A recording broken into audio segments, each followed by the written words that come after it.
Sclerosis नावाचा मज्जासंस्थेचा दुर्धर आजार आहे. हा सर्वसाधारणपणे 20 ते 35 वयाच्या तरुण मुलींना आघात करतो.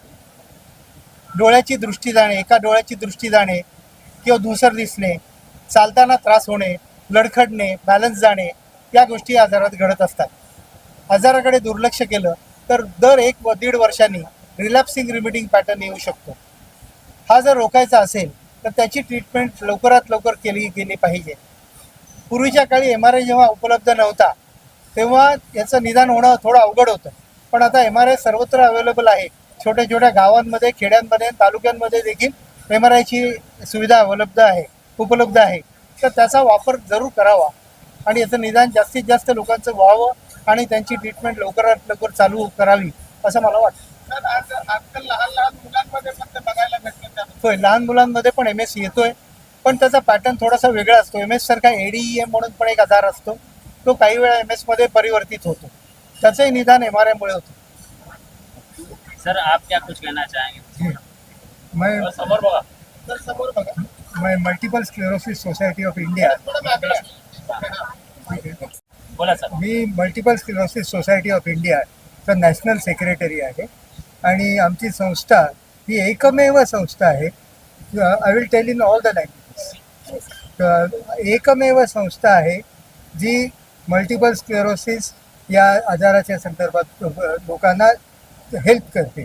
आमची 1985 साली स्थापना झालेली आहे. तर 40 वर्षापूर्वीपासूनची आहे आणि ही international organization MSIF multiple sclerosis international federation यांच्याशी पण संलग्न आहे. त्याच्यामध्ये सगळ्या जगभरच्या संस्था असतात. आमचा मुख्य पर्पज आजच्याबद्दल आहे की अवेअरनेस करायला पाहिजे. अवेअरनेस जोपर्यंत होत नाही तोपर्यंत ट्रीटमेंट लवकर घेतली जात नाही. ट्रीटमेंट लवकर नाही घेतली तर तुमची डिसेबिलिटी वाढते. 20 वर्षापूर्वी ट्रीटमेंट्स अवेलेबल नव्हत्या, आता भरपूर ट्रीटमेंट्स अवेलेबल आहेत. त्याला DMTs म्हणून म्हणतात, डिसीज मॉडिफाईंग थेरपीज, आणि त्याच्यामुळे तुमची डिसेबिलिटी कंट्रोलमध्ये राहू शकते. आमची संस्था काय करते हे सांगायचं तर आमची संस्था रिहॅबिलिटेशनसाठी बघितलं जातं. रिहॅबिलिटेशन सगळ्या प्रकारचं असतं. फायनान्शियल रिहॅबिलिटेशन असतं, काउन्सिलिंग असतं, फिजिओथेरपी, नंतर ऑक्युपेशनल थेरपी, स्पीच थेरपी, आणखीन एम्प्लॉयमेंट ऑपॉर्च्युनिटी पण त्यांना बघून द्यायचं, ह्या सगळ्या गोष्टी असतात. ह्याच्याशिवाय आम्ही ॲडव्होकसी पण खूप करतो. ॲडव्होकसी केल्यामुळे मल्टिपल स्क्लेरोसिस ह्या 21 disability, one of the 21 disabilities under RPWD act 2016 झालेला आहे आणि त्याच्यामुळे त्यांना डिसेबिलिटीचे बेनिफिट्स मिळू शकतात. पण ते मिळायला त्यांना डिसेबिलिटीचं जे बेंचमार्क डिसेबिलिटीचं सर्टिफिकेट मिळलं असतं किंवा असेसमेंट व्हायची असते, त्याच्यामध्ये बऱ्याच त्रुटी आहेत आणि त्या काढून टाकायसाठी म्हणून आम्ही त्याच्यासाठी पण प्रसार करतो. आणि शिवाय आम्ही इन्शुरन्स पण यांना मिळायला पाहिजे हे बघतोय.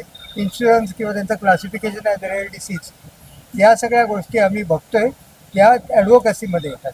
म्हणजे आम्ही सर्वांगीण प्रकारे मल्टिपल स्क्लेरोसिस ज्याला कोणाला झालेला असेल त्याला हेल्प करायला बघतो. नाउ आई विल टॉक, मैं हिंदी में भी बात करूँगा, इंग्लिश में भी बात करूँगा. आज की इस टेबलवर हे का मैसेज देने की आपको मल्टीपल स्क्लेरोसिस ये यंग फीमेल्स में होने वाला एक मुश्किल ब्रेन का आज़ार है. इसे रिकॉग्नाइज करना ज़रूरी होता है.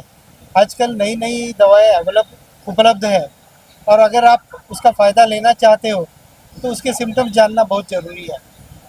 जैसे कि चलने में डिफ़िकल्टी, दिखने में तकलीफ़ होना, ब्लरिंग ऑफ विजन, फटीग होना या थक जाना, ये सब चीज़ जब ये होती है तभी मल्टीपल स्क्लेरोसिस है कि नहीं इसका एहसास करना ज़रूरी है. ये कितने एज की बात आती है? Usually it is seen in young females 20 साल के बाद में. 20 और 35 साल के बीच में मैक्सिमम पेशेंट पहली बार दिखाए जाते हैं. आज यहाँ पे कुछ पेशेंट भी आप लोग लेके आए हैं, तो उनका ट्रीटमेंट चल रहा है क्या? ट्रीटमेंट चल रहा है. इसके अलावा और यहाँ पे ये इवेंट करने का क्या मोटिवेट, लोगों को क्या मैसेज देना चाहिए? पहले ज़माने में हम लोग सोचते थे कि ये बीमारी इंडिया में है ही नहीं. 30 साल के पहले ये ख्याल आते थे. लेकिन आज की तारीख में कम से कम 2 लाख पेशेंट भारत में है और उसके बारे में लोगों में जानकारी नहीं है। जैसी जानकारी होती जाएगी वैसा डायग्नोसिस अच्छा बनेगा और ट्रीटमेंट फैसिलिटी अवेलेबल हो जाएगी। सर आप क्या कुछ ऐड ऑन करना चाहेंगे?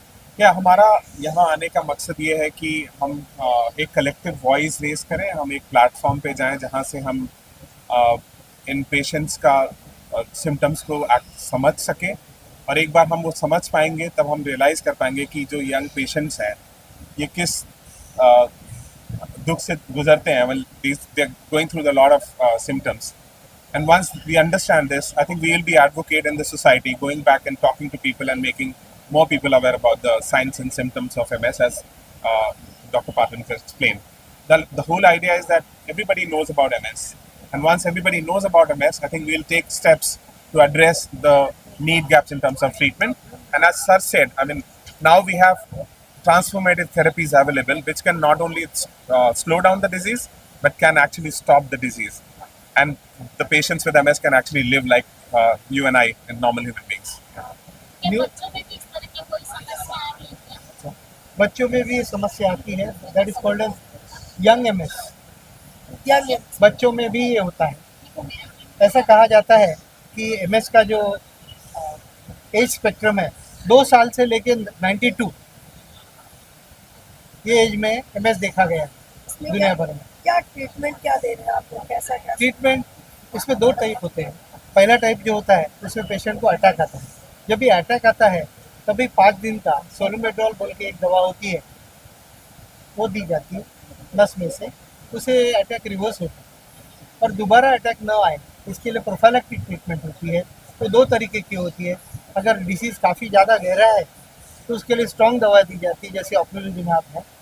अगर इतना गहरा नहीं है तो इंटरफेरॉन्स है, प्लेटियमर है, फ्यूमारेट है, या कुछ ओरल दवा है जैसे टेरेफ्लुनामाइड है, ये दी जाए। इस मीडिया के माध्यम आप क्या कहना चाहते हैं? इसके बारे में अवेयरनेस होना जरूरी है। ये हो जाए तो ज़्यादा से ज़्यादा पेशेंट पकड़ में आ जाएंगे, जल्दी से जल्दी उनको ट्रीटमेंट मिल जाएगा and they will recover fast. क्या मतलब पैकेज रखा है आपने इस ट्रीटमेंट के लिए? पैकेज तो नहीं रहता है इसमें। देखिए टेरिफ्लुनामाइड जैसी दवा है उसका महीने का खर्चा 2000 रुपये होता है, और हायर लेवल पे जो दवाई आती है उनका 60 लाख तक में साल का खर्चा होता है। दोनों स्पेक्ट्रम अवेलेबल है, depending upon what is availability, ज़रूरत क्या है और अफोर्डेबिलिटी क्या है, उस हिसाब से उसका ट्रीटमेंट प्लानिंग किया जाता है। सर आप क्या है इसमें बोला विसर्जन आके बोलताना समोर बघा समोर सर आज जे कॉन्फरन्स घेण्यात आलेला आहे